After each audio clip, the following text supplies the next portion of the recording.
So Joseph, thanks for joining me today for this conversation. It's been a while since I've been following you, and interestingly enough, I think it was probably 2017 when I came across your, I don't know, it was Instagram or Facebook channel where you were coaching your group, and since that time, like you've obviously done a lot with multi-eventers, long jumpers. For those who maybe don't know who you are and what you've done over the last few years, could you give us a rundown on your background? Um, oh, there's not that much, but I was a decathlete myself. I've been in athletics all my life. Actually, the first athletics event I ever did was at 5 years old. I remember that. Um, and and athletics, I've been hooked on it since 1984 when I actually saw when we were immigrating from Czechoslovakia at that time, and I saw the Olympics on black and white TV, LA Olympics. And I think at those Olympics, it was what it was it Carl Lewis won the 100, the 200, and the long jump. And I see all those people there, and I was like, I remember telling my parents, remember telling my dad, I was like, oh, I'd like to be a part of that one day. And that just stuck with me. And so on and on. Then I got into coaching. I never actually wanted to be a coach. I wanted to be a medical doctor. Um, I wanted to get into medicine and do sports medicine. And so when I went to do my bachelor's degree in the United States, I did kinesiology and focus on biomechanics and sports psychology, just so I can know everything about sports that I could get my hands on. And then, the world or the life took over, and I ended up coaching instead of going to medical school. Just that's how it ended up being. Just had started helping some athletes out, and they started to improve, and more athletes got hooked onto that. And for the past few years, for the past 12 years actually, I've been coaching Radek Juška, the Czech national record holder. Jumped 831 in 217, I believe it was, at the World University Games at the end of the year. And um, I've had pretty decent results with him. Him and I have been together for that whole 12-year period now. And he's jumped 8 meters. I think it's now 10 seasons or 11 seasons out of those 12 seasons. So that was our goal. That was actually, I knew that getting a slow white kid to jump 850 was going to be pretty damn tough. But I believe that I could get him, or I could help get him to a point where he's jumping 8 meters consistently and actually have, some form of a career. And then Yeah, on top that's of that, I had Adam Heltzelet, who was a pretty decent decathlete, an 8,350 guy, and then a few other 8,000 decathletes, Jan Dolejal, Mara Lukáš, and so we've had success. I've had success with some of those kids as well. and you currently coach a decathlete right now, a junior decathlete. That's right, isn't it? Yes, I do. Thomas Jadvinen. He's a young kid. He just turned 19. Um, he's a freak. Um, as my friend and I call it, we call them aliens. Where kind of, there's that. Um, if I was kind of grouping them, I'd say there's the normal group of people that, and then there's the talented ones, and then there's the really talented ones. And then there's the ones that I believe are just from another planet. Those are the aliens, and that's Ashton Eaton, Carl Lewis, and those kinds of people. And I actually believe that he belongs into that category. How would you begin to assess that type of person? Like, what do you see in an individual like that, and you go, "Wow, like they just are on another level," as you say? Like, what type of things do you see them do, and you're just kind of mesmerized by? Well, when I started working with Thomas, it's not even 2 years ago. And actually, I didn't see any of that, to tell you the truth. I've known his mom for over 20 years, and I've known his dad for over 20 years. His dad's a former, Mika Järvinen is a former decathlete, former decathlon coach. His parents are unfortunately separated, but his mom is also a former heptathlete, and so the genes are there. Um, but they were sending me videos throughout the years that he was growing up. I remember visiting their house when he was 1 year old, and I'm not a big fan of, or I'm not a fan at all of early specialization, and so I like when kids do a bunch of sports as long as possible. Um, and for me, that plays a key. That's a key role, especially later on in the life of a professional athlete. If they specialize too early, then the injuries and everything, the event specific injuries come along pretty quickly. But with Thomas, for example, he had some really bad health issues, and so none of the things that the wow kind of effect was really visible until we got those taken care of. And that's actually why his parents got a hold of me to see if I can help just get him healthy, because he wasn't able to be healthy for more than 2 weeks. And he was always getting, he got COVID 3 or 4 times. He had the flu constantly, and so on and so forth.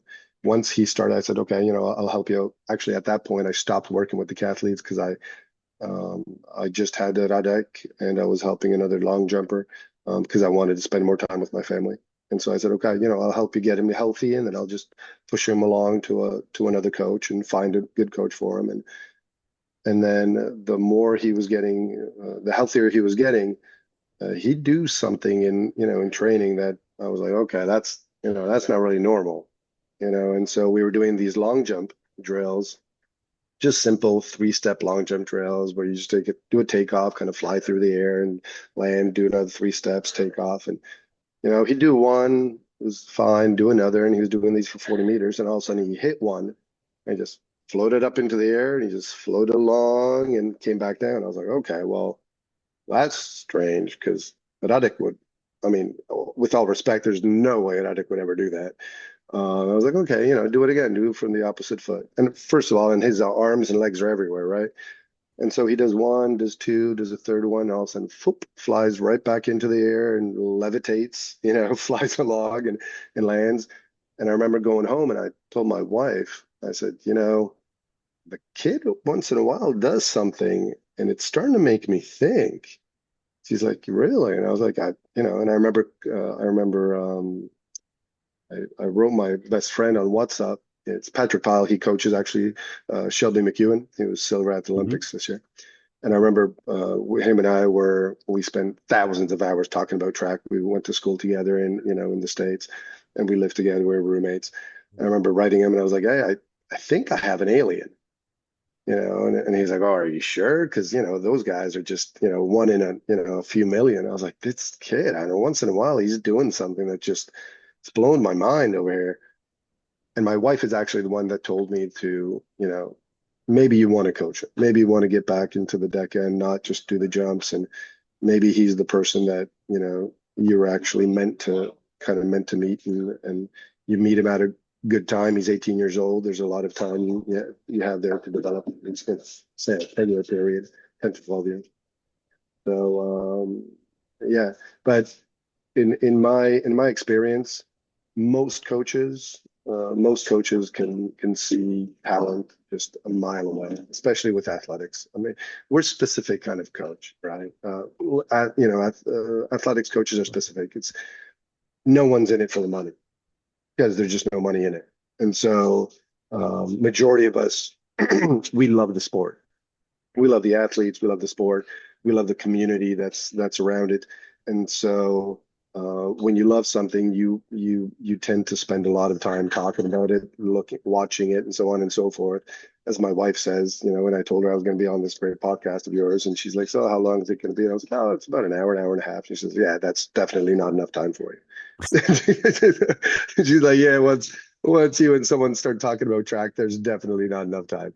And so, but like I said, most coaches, when you just see it. I mean, you see the magic in somebody. It's either they're running, and I mean, it doesn't have to have any shape or form. It doesn't have to be technically correct.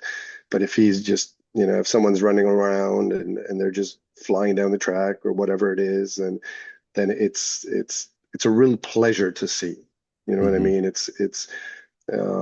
And so I don't think you have to really have a track eye. You just have to be around athletics for a little bit and enjoy it to see it. Yeah, especially when you've seen a good variety of athletes and you can see how easy certain people make movements look. And, Yeah, when they yeah, pop off the ground so delicately and yet they cover such amount of distance at the same time, it's like, yeah. wow, how did they make that look so effortless? Um, you can kind of see like there's some special abilities there. And Radek is an interesting athlete, and going back to what I initially said, I've been watching what you guys have been doing for a long time, and I've been reading some biomechanics reports as well as a just general long jump fanatic, and he has some interesting qualities. He's a bit different to a lot of the elite jumpers out there. Um, and you've consistently, as you mentioned, got him to a high level every year. Have you noticed like that he has certain strengths that you need to exploit in order to make him the athlete that he is? And if so, how have you done that? Definitely, definitely. With Radek, it's um, I tried to stay by the rule. I mean, I watched a few, presentations and so on and so forth. Read a bunch of stuff from Clyde Hart and Den Paff in the States, and phenomenal coaches, legends, right? And Clyde Hart in one presentation actually said that, when he's coaching 400 runners, he he first tries to figure out if they're like a genetically a 1-2, 100, 200 kind of guy, or if they're genetically 400, 800 type of guy. And if you're coaching somebody who's a 100, 200 person as a 400, 800 person, you're just not going to fulfill their potential, right? And on top of that, Dan Path, I heard him say that he says, you want to play on those strengths. You want to figure out what those strong components are of that person, and that's what you want to build that training on. You don't want to focus too much on those weaknesses, right? Because you're just actually going to just average everything out. It's just you're going to drop down the strengths. The weaknesses aren't going to go up that fast because they're weaknesses, right? And so that's not really what you want to do. And I try to learn from other people's mistakes as much as I can because I already make enough of them myself.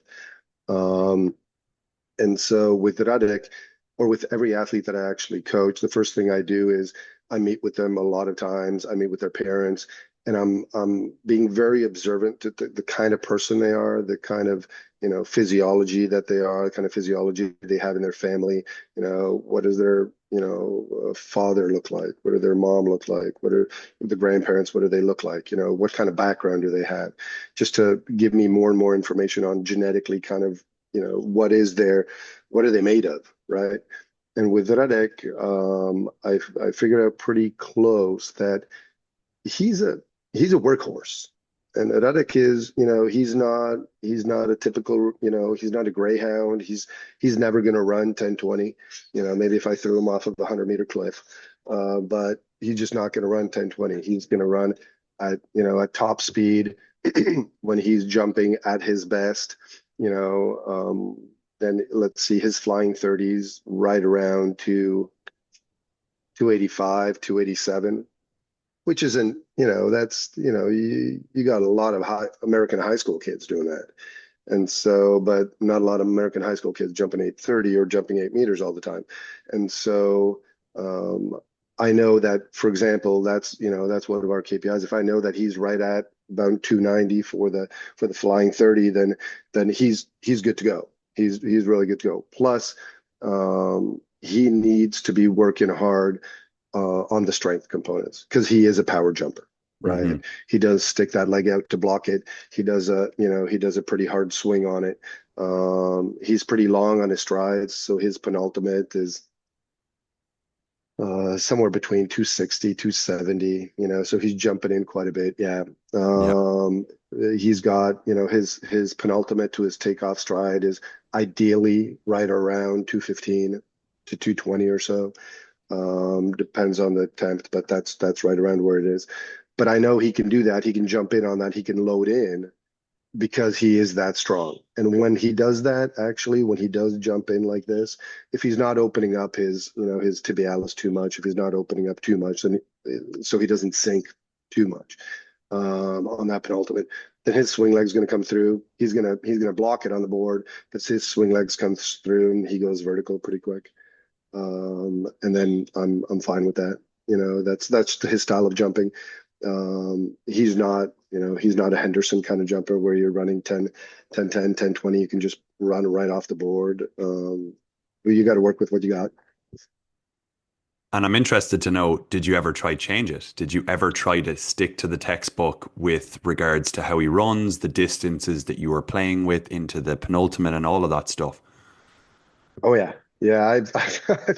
Um, I've I thought I was smarter than physiology itself, and so of course, I tried. I tried some changes once in a while, and most of them didn't work. I have to say that straightforward. That I tried to get him to actually shorten a little bit more coming in for the last four strides. So right now, his on a great jump, he's averaging right at around between 975 and 10 meters at the four step outside of the board. And then, like I said, he's about 215 for the penultimate. I don't watch the board at all anymore.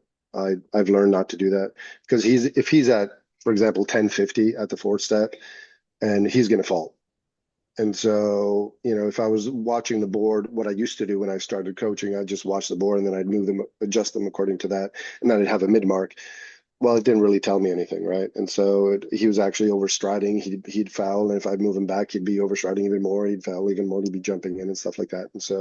And a lot of times you're at meets and you can't stand far enough back to see actually the whole run up, which is the most important part of the jump. That's what we focus on, 85, 90% of the time is the run up, is the rhythm and all that. And so when I tried to change that, I tried to actually have him come in with a little bit more frequency for the last six strides.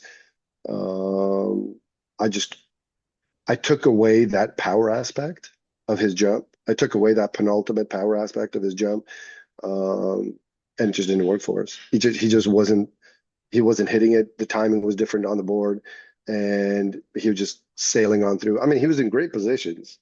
He just but he was just flying through the board without any pop, and there was a whole lot of energy, just not, I don't know the data on it, kind of what the angle was, but if I'd be guessing, he was 15, 16 degrees max. Hmm. Yeah, it's an interesting one. Like it's something that I've thought about a lot, like recently, and I've discussed with coaches. Like we definitely have this model that's like really useful to kind of give us a, how to say, set of guidelines to what we Yep. should aspire to. But every so often, you get these athletes that kind of sit either side of the continuum, and it maybe is even a bit further than you're accustomed to seeing, and you want to change it. But then you kind of go back to the performances that they've had, and they've been rather unconventionally performed. And, Yep. you just start to think, should it be changed? Should it Yep. really be, messed with too much? And Yep. I asked you about Radek because, as a person who, watches long jump all the time, he is definitely different. I would have thought, yes, penultimate um is a lot longer than other people's. He likes a lot of impulse in his run. Like Yep. he bounces in his run like nobody else I can remember. But I've noticed that over the years, there's been some runs where he's had a little bit more frequency, and I just wondered if is that a kind of deliberate thing or not. But yeah, We it's just tried. so yeah. We tried. We tried. I just couldn't get it to work.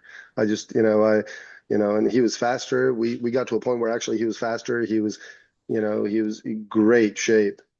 Um, and then actually it was the year the new Nike spikes came out with the bubble, the long jump spikes, and he just could not hit an attempt. And it was incredibly frustrating. That was the thing, like you said, there's this model, this ideal model of what you want to try to get your athlete towards.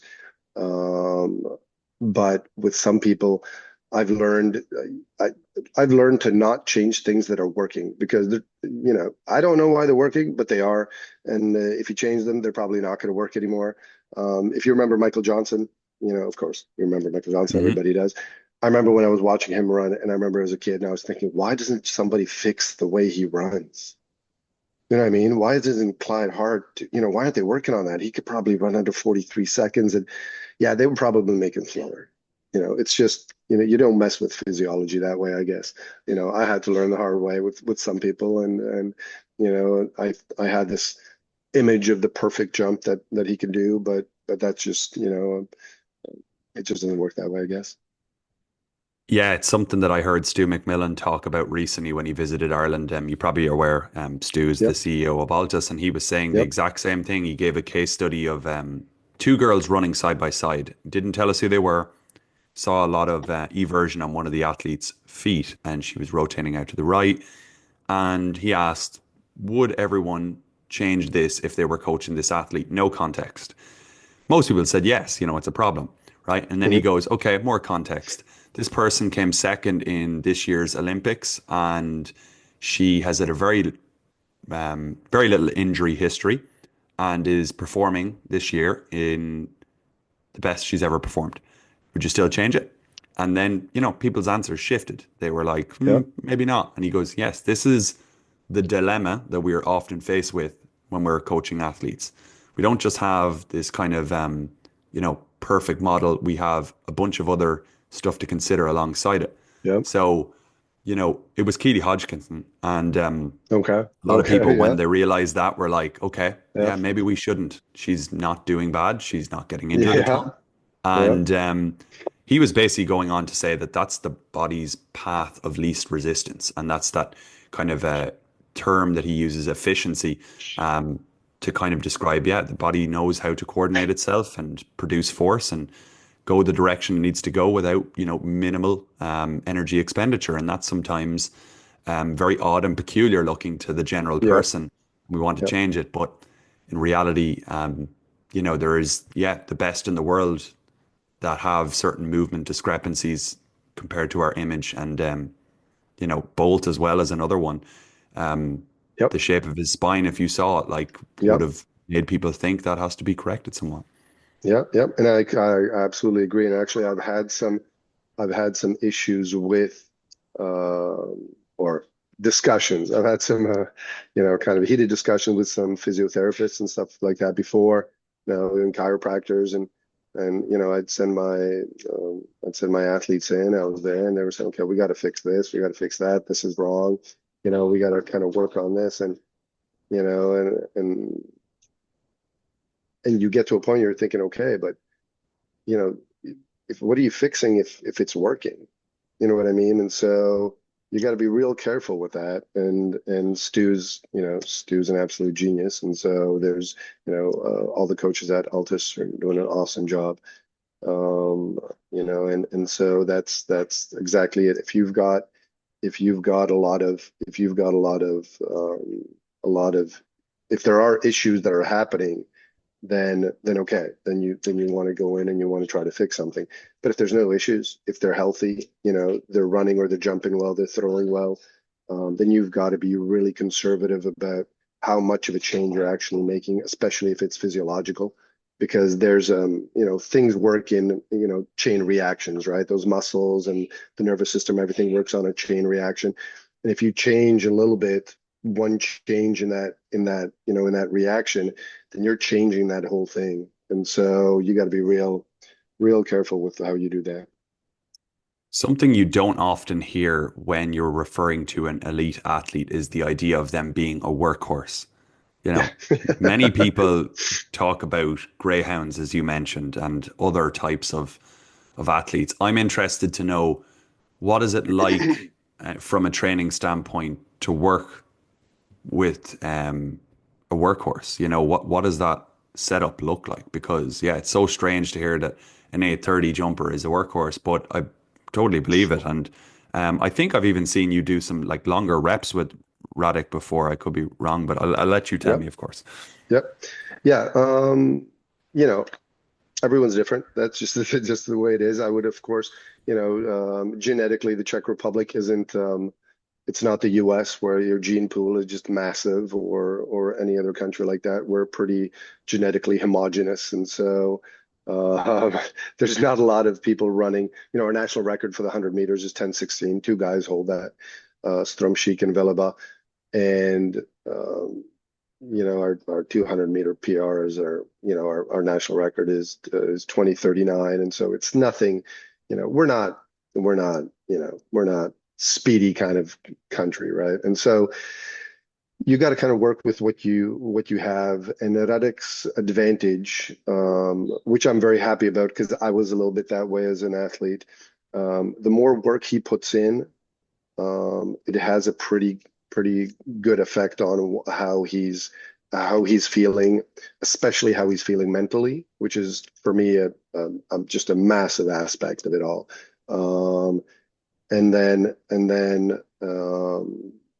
So what we do is during our general prep work, we'll go to the mountains. I do that. I've been doing that with my groups for the last 15 years or so. Um, our general prep is say right around 6 to 8 weeks. It depends on when the indoor season's starting and when we're wanting to peak or so, and how long they actually competed at the end of the season. But we'll go to the mountains for about 3 weeks, 3, 4 weeks sometimes. And I do a lot of low intensity of aerobic work, really low intensity. And we'll do hikes, 2, 3, 4, 5, 6 hours. Sometimes it's a day-long hike out into the mountains, and those are every day, every second day after training. Plus, I'm kind of an old-fashioned kind of guy, and so I learned that. I mean, I have my reasons for it, but the morning sessions that we do is actually pre-breakfast, and so we're in at 6 o'clock in the morning. We have a session from 6 to 8 in the morning where we do circuit work or we're doing some kind of a strength component. If it's either power work, usually with medicine balls, or it's combined with low intensity plyometrics and stuff like that. We're just putting in the volume, right? And so most of the plyometrics that we do is actually very low intensity. I don't do a lot of high intensity plyometric work until we get pretty close to the season. Once I ramp that intensity up, just because of what it does to your CNS and what it does to the muscles and stuff, the regeneration combined with that. And so, we're in the weight room or we're in the strength component. The morning session is 4 times a week. Then we have a session after breakfast where we're doing some kind of aerobic work, stairs, hills, it's not high intensity, but like I said, it's a good set of volume. It's up to, let's say, 60, 70 to 75% intensity. And then usually, I usually have students in my group. So the people that have to study, they have time then after lunch to study and, to make sure they're putting in their schoolwork. For the people that aren't studying, then I make sure that they're getting into the sauna, to the whirlpool, and, to the masseuse, the massage therapist, and physio and everything that needs to be taken care of there. And then, but majority of them will go and do 4 or 5 hikes a week as an afternoon session as well. So they're putting in, sometimes they're putting in 3 sessions a day. And that hike is, it's not easy. If you're going, most of those hikes are pretty close to 1,000 meters elevation that you're going in, and so like I was saying before, that our shortest hike is, if you're really gunning for it, which I made the mistake in one time right after lunch, challenging Radek to a hike, to a 40-minute, normally a 40-minute hike, and the shortest one, which is basically you're doing stairs at about 150 to 160 beats per minute on their heart rate for a whole 40 minutes, just gunning for it. Plus you got, you're dressed because it's a little bit cold outside, and he just throttled me. I mean, I hate to say it, but I puked on myself. And so he was up there. He waited for me for about 9 minutes and then laughed all the way back down. But he just loves that. If he's feeling good, you want to actually push the envelope with him. You want to not be, take your hand off the gas or your foot off the gas, pardon me. You want to be actually pushing that envelope. You want to be pushing it everywhere you can.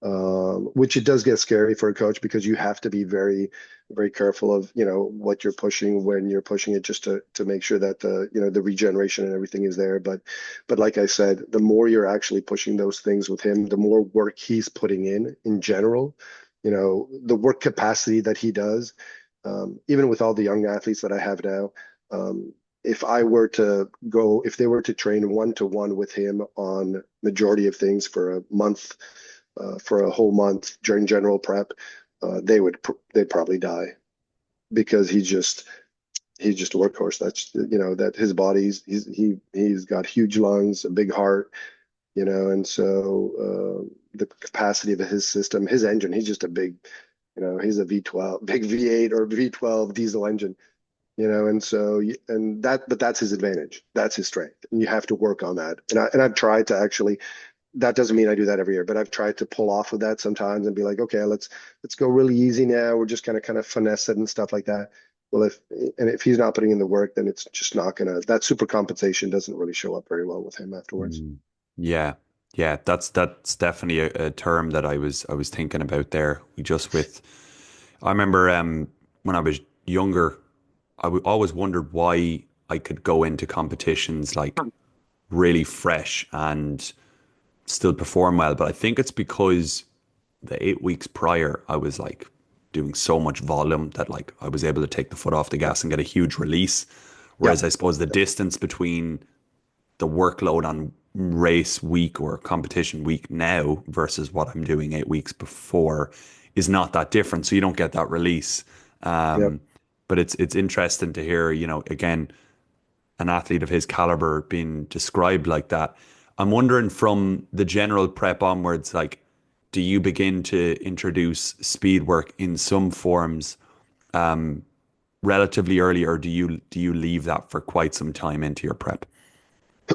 Actually, um, I incorporate speed work in some form or another all year Mm. long. And so we're either doing, frequency, you're doing running A's, ABCs, kind of going, jacking up the intensity on it, or we're doing power work with heavy and light medicine balls, um, or we're running, short stairs but going pretty hard. And so that is one session a week, even when we're in the mountains.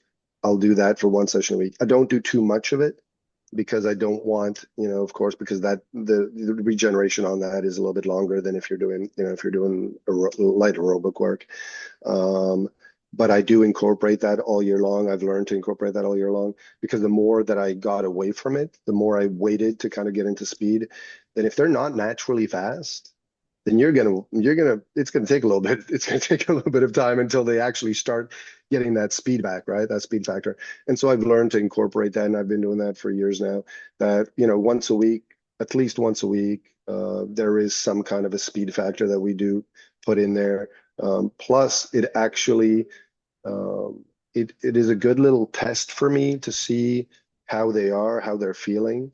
So if I'm doing that work capacity properly, that speed work or that speed component won't actually hurt them very much after. They'll feel fine. The next day, they won't be talking about sore hamstrings or sore glute muscles or sore calves or anything like that. It'll actually, um, it won't have a large effect on them at all. And so, plus, the long jump and decathlon, those are speed power events.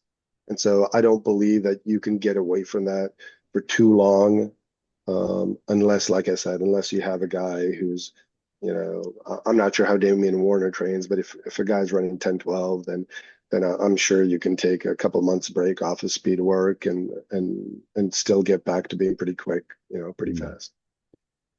An interesting thing that comes to mind there as you speak about like changing in seasons and stuff is it's something that I haven't necessarily heard any coach maybe able to capture, but this maybe need for change every few seasons with regards to the approach. Like I think of, athletes when they tell me, oh, I went back to a volume approach this season after a few years of doing like high intensity neural work. And it seems like just in some cases, any change at all after doing a certain approach for a few years is like helpful in that, Yep. it kind of sometimes runs its course and it's no longer effective, and that like you just Hmm. kind of need a shift in approach, maybe not drastically, but maybe leaning into volume a little bit more. Have you ever found that within your own coaching practice, or even just talking amongst, your peers, that just doing the same thing year in, year out for so long just doesn't kind of work anymore for whatever reason? Oh, definitely. I mean, you hit the plateaus, right? And so I learned this from a long time ago from Cliff Revelto, who's legendary high jump coach Hmm. and general multi-events coach. He was actually one of my coaches or my head coach back in college at Kansas State, where Raina Ryder was there as well. So I've been extremely lucky for the people that I've had to work under, or I got to work under, or I got to train under. And so I used to pick their brains, and Cliff, Cliff said basically, I don't do a yearly plan. I look at the person. I have him for 4 years in college, and so I try to focus on every year something a little bit different, right? And so that's kind of what I've brought into my training as well with the guys. And so right now we're 4 years out from the next Olympics, which is the least stressful time for me. Every year that we get closer to those Olympics, that stress level shifts up a little bit. Um, but and so every year I focus, or the main focus is a little bit on something different. And so let's say it's 1 year it'll be a little bit more of, say, the work capacity kind of stuff to get that in, because I know that'll transfer over, and then it's easier to get back into that work capacity later on just because of the muscle memory and everything, right? Because the system just gets used to it and adapts. And then the next year I'll focus, let's say, a little bit more on speed. And then the next year is a little bit more on technical work. And then that fourth year is like a synergy year where I kind of just pick and choose a little bit from everything, right? That's usually kind of how I plan it out. Though, like they say, tell God your plans and you'll hear him laugh. And so things jump into that and they mess that up. But what I do like to do is I do change stuff along the way every year. I am adapting as a coach. I believe I am a better coach than I was 10 years ago, or I'm definitely a better coach than I was 10 years ago. I believe I'm a better coach now than I was a few years ago, and hopefully I'll be a better coach in a few years forward as well. Um, because I do a lot of homework. I do, study a lot of other coaches. I study, especially, I try to find where they made mistakes, and I ask them, straight up ask them, what have you done that, you're just like, that's a no-no, and I won't do that again. And I see if there's some kind of a correlation that I could use something from that. And so I do change things during the year as well. So I'll put them in. I'll give you an example, right? So last year, the season ending for us, when I look back now, it was an awesome season. I mean, emotionally for me, it was, we didn't, besides the junior medal, but don't tell Thomas, but I don't count junior medals as medals. They're still juniors. Yeah. And so, um, uh, the season was great. I mean, I because Radek ended up being 10th at the Olympics. Thomas won World Juniors, pretty close to the world record, and so on and so forth. But we went through a time there where we came back. Radek had some issues with his calf and with his sciatic nerve when we were at camp, and we are at camp in Tenerife for 2 months. And he did in total, let's say, 2 speed sessions in 2 months. So he went to Doha for that first Diamond League meet. Luckily, there was a wind, a tailwind. So he had a 3.4 tailwind and he jumped 794, which is a good start to a season, right? And I thought, okay, well, it's, I started, I started thinking, okay, well, maybe he didn't need all that speed work anyways. He's getting older. He just knows how to jump. Yeah, no, no. That was the highlight of that season up to from then. And then it just went drastically down. He was jumping 740s, 720s, and I had to stop. It was right before the Europeans, say 2 weeks before the European Championships in Rome, where if he was in shape in Rome on that kind of a surface with that crowd, with everything, I mean, I can't imagine what he could have jumped. But he just wasn't. He wasn't in shape. He wasn't in jumping shape. He was in good shape. He just wasn't in good jumping shape for him. And so I actually had to take him aside and be like, okay, you know what? No more competitions, no more meets, nothing. And I basically took my training plan that I had planned up until the Olympics, and I scrambled it up, and I burnt it, threw it in the fire, and okay, I'm going to start all over now. And we had a serious talk, and the talk was that, look, because we couldn't do that speed work because of this, everything else that I had planned no longer is going to work. It's just not going to work. And so you're jumping 720, 740s. Psychologically, he was just destroyed. I was destroyed, because I'm very close with all my athletes. I mean, Radek and I have been together for 12 years, which is quite a bit if you're doing professional. A lot of times people don't last that long with the same coach. And so, it's a trust issue and all these other things. But, I know families of all my athletes, very closely, because they are entrusting you to fulfill their potential, and they only have a limited amount of time in their life where they could do that, right, physically. And so I take that very seriously. I take that very, very seriously, and I'm very grateful that they choose me for me to help them do that. So I take that seriously, and I don't want to mess that up.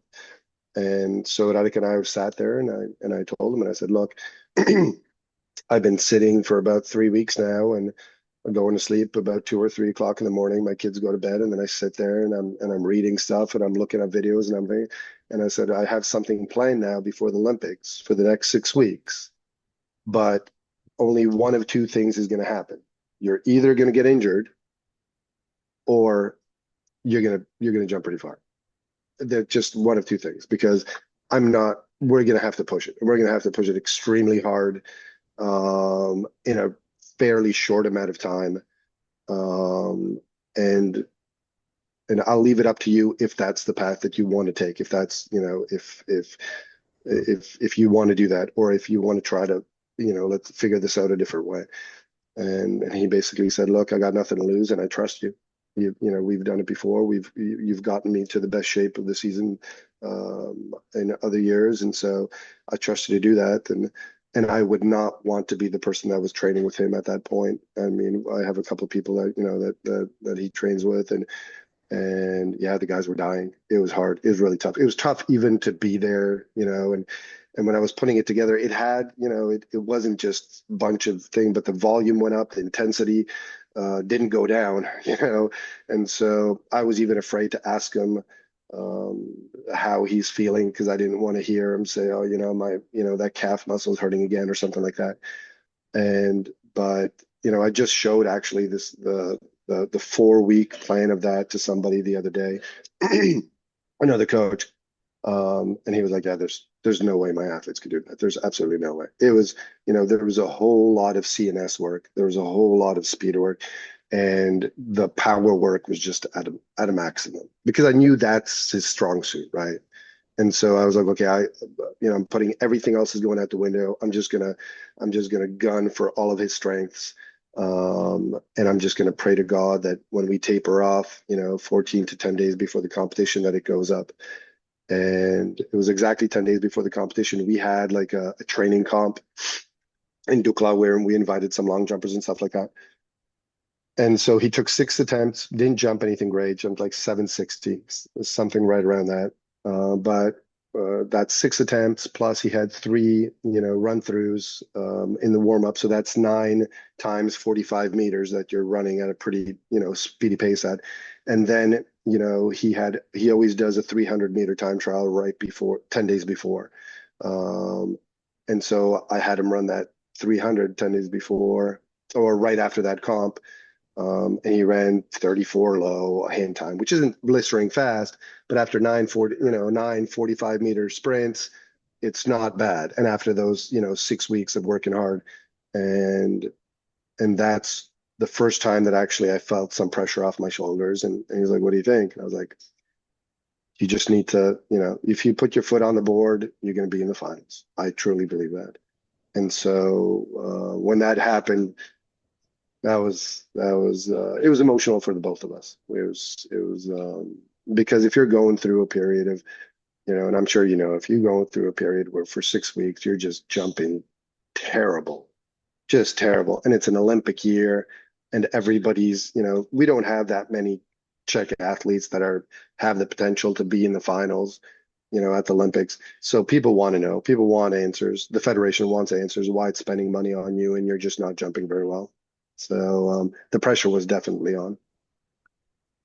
Yeah, that's that you've even taken me through a roller coaster, I feel there, and I wasn't even involved. But Sorry. no, I can complete no, it's brilliant. I think it's that reality for many people is that we do go through these like intense periods of, disappointment, and the fact that you were able to, pull it out of the fire at the right time is amazing. Like, and you didn't really have too much certainty behind it, but you had your good instinct and what you've accumulated over the years knowledge wise in it, and it worked out, which is amazing. Um, I'm interested to know because you mentioned that Cliff Revelto is a mentor of yours, also a former guest on this show. Oh, great.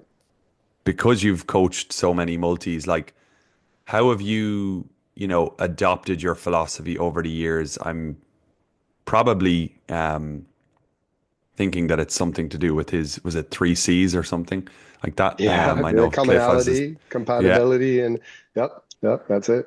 That's it. Um, Cliff is a genius. I mean, Cliff is a genius. Um, he all my periodization that I learned, no amount of periodization that I could read about would give me as much information as going through old training years that I did with him. And so I have a stack. Wow, I have a stack of I have a folder which is about that thick, and it's just everything that I did training under him for 5 years. And anyone with half a brain that actually trained with him and went on to do coaching still has that stack as well. I know actually Patrick Pyle has it as well. We talk about that. The amount of information when I was an athlete, I was like, oh yeah, they're just warm ups, yeah, right? Oh yeah, they're just, it's just a warm down, or it's just this, it's just that. Not until I actually started coaching where I was like, wow, this is it's a treasure trove of just information that he's actually just putting out to his athletes and just giving them, right? Um, Plus, if you're talking to him, um, he's a genius. I mean, for a guy that never did track and field, he was a golfer. You know what I mean? The amount of feeling he has for periodization, for example, we'd go into a competition and 1 week out, I'd be like, there is no way that I'm going to be able to compete. I mean, I'm probably going to run 12 seconds for the 100. This is just ridiculous. I feel like complete, just terrible, right? And then 2 days before the comp, I felt like Superman. I was like, how is this possible? How is he doing this? And he does this year in and year out. He does it with, I mean, he was doing this with everybody. Oscar Scuite, he was doing this with Attila Zhivotsky. He was doing this with everybody. I mean, I can't even name all the others. Sheila Burrell, Carol, with all these athletes before Ed Boxerman, with Nathan Lever, and just year in and year out, Kennard, and year in year out, the competition comes and his athletes are at the peak of their season, at the physical peak of their season, and they're jumping well or they're competing well. And who am I to argue with that? And so I talked with him quite a bit and in the past about that kind of stuff, and I'd be going through old sessions and old training and trying to figure out how he's doing this stuff because and I learned incredible. I mean, my periodization is just from studying all of the training that we were doing with him. And like you were saying, the three C's of commonality, compatibility, and complementary stuff. Basically, it's um, decathlon is one event. Basically, is a theory of it. And you want to train it as that. So you want to make sure that the things that are complementary to each event are being trained together. The technical positions that are being trained. For example, I say the power position or the C position in the throws, right? So it's the same position in the shot put, the discus, or the javelin. It doesn't matter if you're holding it, close to your neck, if you're holding it, behind your head, the javelin, or if you're holding it beside you, the disc. That position from your plant, from your foot on the ground, through your hips, through your shoulders, it's the same position. It's a C position, right? You're creating a stretch reflex, which you put on. And when you're coaching kids, and you explain this, you're like, this power position is the same for all events. You don't have to look for anything else in it. This is what you're looking for. Just this position. It doesn't matter where your hand is, what implement you're holding. This is basically it. It really helps with the understanding of the athletes. The athletes understand this much better. Plus, it's much easier to also coach because if someone, I was a decent discus thrower, I was a terrible javelin thrower until I figured out that, it actually is really, really similar. I was always looking for something else in there. Mm. And so, yeah, when you're setting up like a weekly plan, are you trying to essentially, do a lot of the throwing events together, or rather, you're just making sure that that's covered once or twice a week, that power position, that technical focus, so that athletes are getting exposure to it. And then, just like I suppose Chris Mack had said to me when he was describing his weekly setup, acceleration is acceleration. So whether I'm doing it to the first hurdle or whether I'm doing it to 20, 30 meters, it's still getting the same kind of effect. So do you try to pair things like that and just kind of rotate them, or is it Yeah, done a th- little bit yeah, differently? yeah, definitely. Like you were saying with Chris Mack and the acceleration, that's a great example of that, right? And so, um, if you're accelerating in the long jump, for example, if you're accelerating in the long jump, you can't, or Radek, I'll take an example for Radek. If he's running out of the back, for that drive phase of whatever it is, it's, first 6 to 8 steps. If he's running out of the back and it's all, and he's basically combing his hair with his spikes so his legs are in the back, his knees aren't coming up and stuff like that.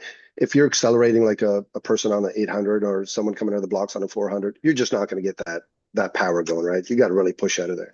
And so when we're doing that, or we're doing accelerations and we're doing speed work, that's always the focus of it.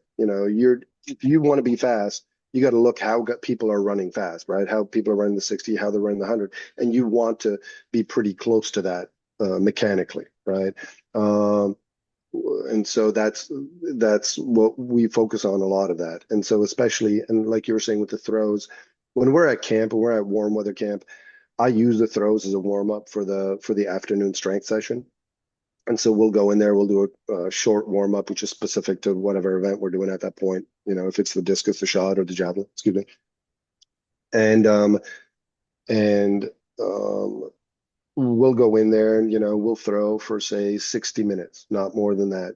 And then we'll use that as a warm up for the strength session. But for those 60 minutes, we're I'm I want to make sure that the pro working on approach is great in the javelin, working on this. But if someone has a great approach, but they're just not hitting your position at the end, they're not hitting the proper power position at the end, which is the same for the shot put or the javelin. It's actually pretty similar to the high jump as well, right? If we're talking about the javelin. Um, then they're just not going to throw far. That's just not going to happen. The energy is going to go everywhere, just not into the jav. And so when we're talking about power positions in the throws, I constantly repeat that. This is the position that you're looking for. This is your release position. It's the same here. It's the same here. It's the same here. And I will do drills when we're warming up. I'll do drills to make sure that we're constantly repeating that. Actually, when we're not throwing the implements, when we're saying the mountains and we're doing medicine ball work and stuff like that, we spend quite a bit of time in those positions. And so just so, they know that if you're in the C position, you're about to belt one out, a medicine ball, then you want that energy starting with your ankle, right? So it goes ankle, knee, hips, shoulder, arm, right? And that sequence does not change. If it's the shot put, if it's the discus, or if it's the javelin, it's always the same sequence. That energy transfer, it starts with your ankle, goes to your knee, goes to your hip, goes to your shoulder, and then it ends up, accelerating through your hand. And so, yeah, I do stress that quite a bit, and I look for those, commonalities, because I learned that from Cliff. So it would have taken me a lot longer to learn it if I didn't learn Mm. that from Cliff.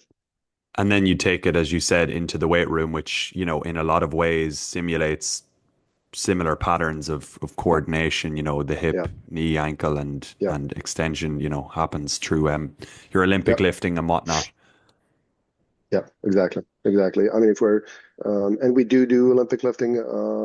I don't, I don't have a Kaiser machine. I know Randy Huntington loves those things. We do have one now. Actually transferred to another club. We do have one now there, and I'm really excited to learn how to use it because I've heard a lot about it. But I do a lot of, or a lot, I do a fair amount of Olympic lifts. Um, with certain, with varying intensity, varying volume, and stuff like that.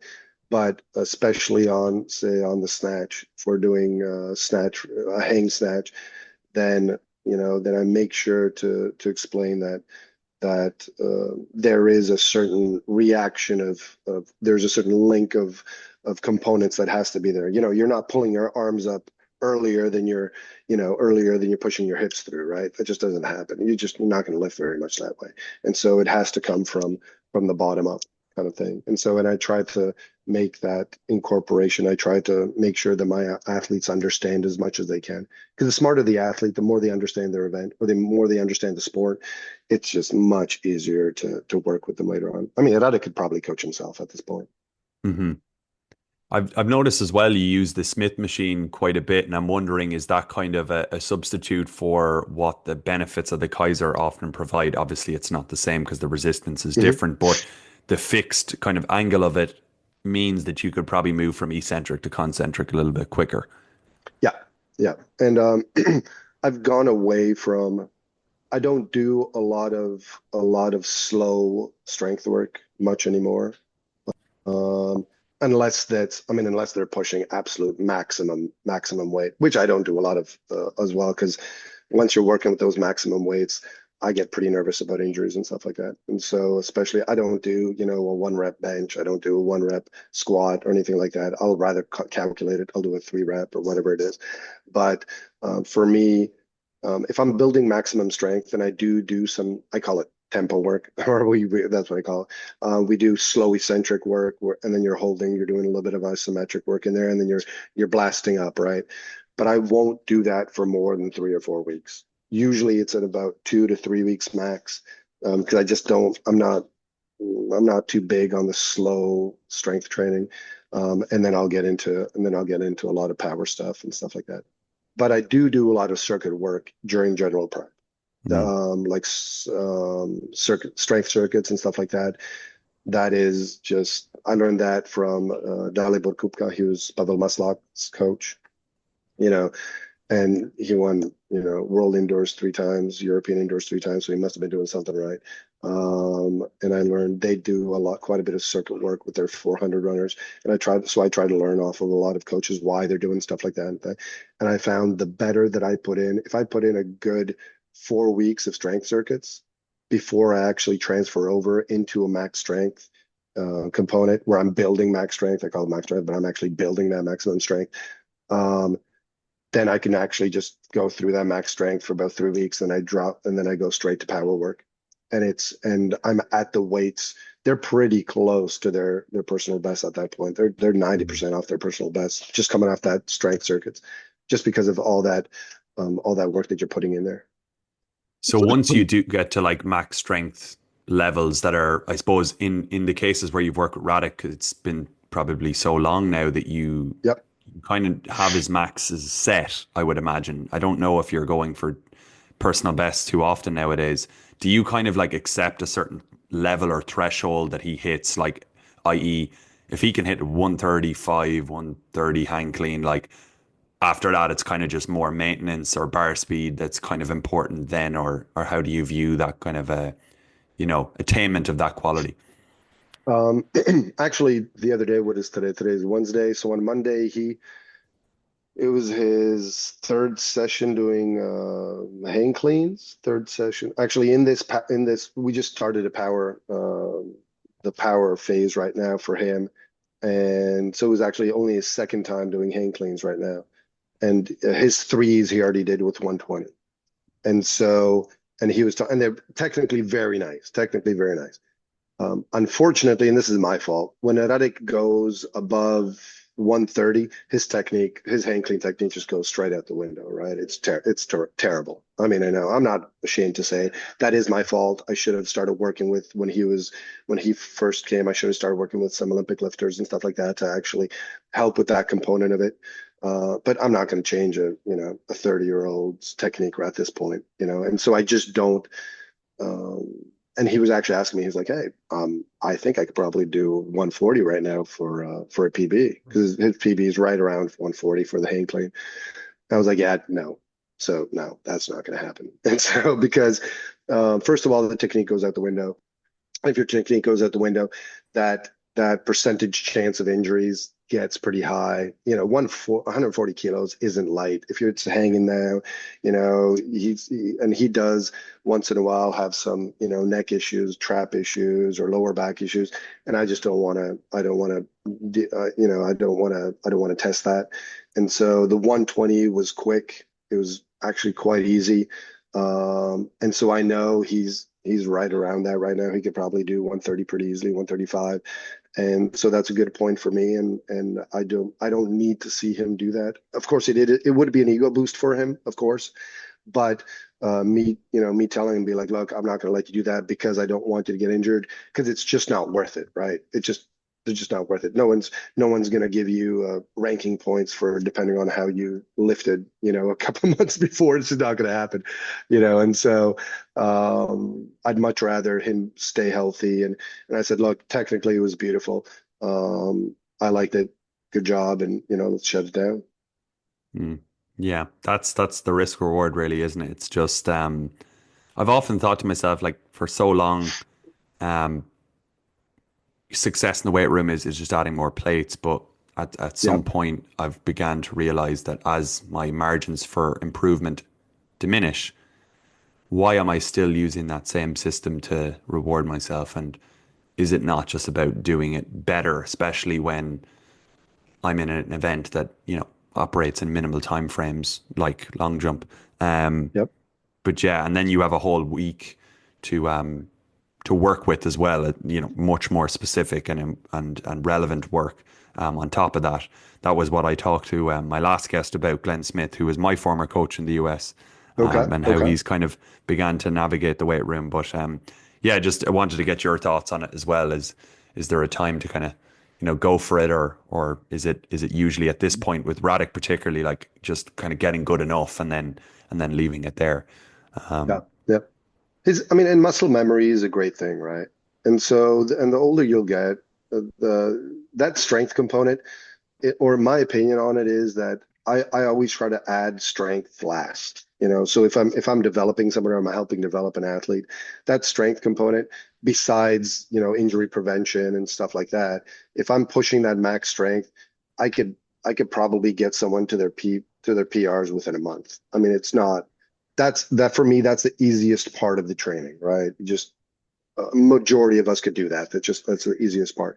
And I want to leave that easy part for when I actually really need it, right? And so I want to make sure that I'm working on building everything else and working on making everything else better. And then when I kind of add that cherry on top and when later on in their careers, I wasn't pushing a lot of max strength on Radek. When we started working together, it was power work, it was a lot of medicine ball work and stuff like that. And so, but like I said, at this age, he gets to his max uh, in the weight room pretty quick. But he's not a small guy, and so what is he, 6'4" to 6'5", and when he's training, he's at around 87 kilos. And if I let him, he could get to 95 really easy, or if he wanted to, he could get to 95 kilos really easy. And so he's not a small guy. And so he has to watch that. And so there's not a lot of hypertrophy work that we do. Just because I mean that's Charlie Francis writes that in one of his books really nice. Once you know the physiology of a person, then that he used to just get off of that hypertrophy work, just do a lot of threes, do fives and stuff like that, which build strength, but which won't affect that physiology to where those muscles are getting too big. And I try to stay away from that, especially with him. If someone hasn't developed to that yet, then you can still do. But any basically hypertrophy work that we do is during the strength circuits, but that's more of a strength endurance, and we're doing so much volume on the aerobic side and on everything else that it's I'm not too worried about them putting on any weight. So I mean, he'll Mhm. drop down to say competition weight right around 85 kilos, and that's that's what he jumps with. It would be nice if he'd be at 80, but that's just not going to happen. So, given that the beginning of the season starts off quite aerobically dense, does it always stay there to some degree throughout? Do you shift around the ratios depending on the time of season? I'm sure you do, but to what degree? I've learned to stay away from anything 80 to 90%. So I will do I'll do a lot of stuff up to about 70% intensity, high volumes, but 70% intensity. And then if I'm doing speed, if I'm doing power, if I'm doing strength, then I do that 90% and up intensity, right? And so I try to stay away from, 75 to 80 to 90 percent intensity, or 80 to 90% intensity, just because that from my experience, unfortunately, where I thought, okay, well, if I drop that percentage down a little bit, I can actually do more speed endurance work or stuff like that. Actually made the guy slower. It didn't help me, right? And so as the season goes on, that aerobic component, there's always one day a week where there is an aerobic component, but it stops being because I'm trying to create some kind of a work capacity. It's mainly because of the regenerative process. It's basically a flush out workout, right? And so um, I have it on, I do it on a Thursday, sometimes on a Saturday as well. And so what I could, for example, he can go out and knock out a fartlek, 10 kilometer fartlek in 45 minutes. That's not a problem for him at all. Once he's going and he can actually run pretty good, he'll run at 4.5 to 4:45 for a kilometer, and it won't do anything with him. And he'll feel good about it, right? I try not to I try not to have him do that too much, but so on a Thursday I'll say, okay, go out, do about 5 or 6 kilometers. If you feel good, open your stride up a little bit and play with it. If you don't, then just keep it at a jog, keep it at I say 6 minutes per kilometer, but that's way too slow for him. So he'll be at about five minutes per kilometer, and or 5:10, whatever it is. And he'll do a stretch after that, and I find that that flush out works really well, especially if we've done that general prep properly and that work capacity is there. Then that aerobic work, that's little aerobic work, it does so much capillarization, right? And so you're cleaning those muscles really well afterwards. So if you're creating all this muck, cortisol and all these byproducts of the catabolic state of the muscles, and then you want to flush that out of the system. You want to make sure that those muscles are flushed out, not only with massages and stuff like that, but you want to get a little bit of a sweat in, and you want to flush that out that way. And so I'll do that once or two times a week. If the week's been high quality, and that Thursday is an easy day, or it's fairly an easy day. If it's a jog, sometimes it's a complete rest, depending on who it is. Um, or some kind of an active rest. But if that Friday workout, then it's pretty tough. And that whole week has been pretty high intensity, and the CNS is pretty tired, then I'll have them go for another jog on Saturday. On Saturday, I've become more of the person that, if there's a snowball, I really like that snowball to go down a narrow, not a very steep hill. I want it to go down a hill pretty slowly, because it's packing on that snow and it has time to solidify. Instead, if you throw a snowball down a steep hill, it's going to pack on a lot of snow, but once it hits a rock, it just breaks, right? And so I'm more careful. Especially because Radek and the rest of these guys, this is what they do. This is their job. They're professionals, and so I can't have them be injured during the season, because they're not going to make any money for themselves. They're not going to, how are they going to pay the rent? What are you going to do? And so, plus I'm a professional, and if my athletes aren't competing well, that has a direct direct effect on, on my salary as well. And so it's no joke. So I much rather stay on the reserved side, especially once we get into the specific prep or pre-comp. But I have absolutely no problem doing that because I know that I've done the general prep well. And that general prep is for me the most important part of the season. If I don't do that properly, then I'm praying for the rest of the season basically. And I'm guessing what's going to happen. If I have done that properly, then, like this year went really, really well because our group got a little bit better. And so the young guys are pushing it on deck a little bit more. And so I'm happy right now.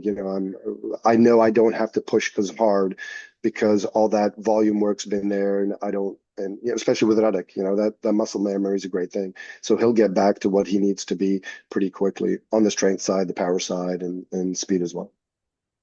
That snowball analogy is something only a Czech man could really come up with. I really love that. Um, Joseph, I would love to do a part two with you because we're just running out a little bit of time today because we're constrained, the two of us, with our Of schedules. But course, I would love to take this conversation further if you'd be happy to come back anytime, on to do a anytime. part two.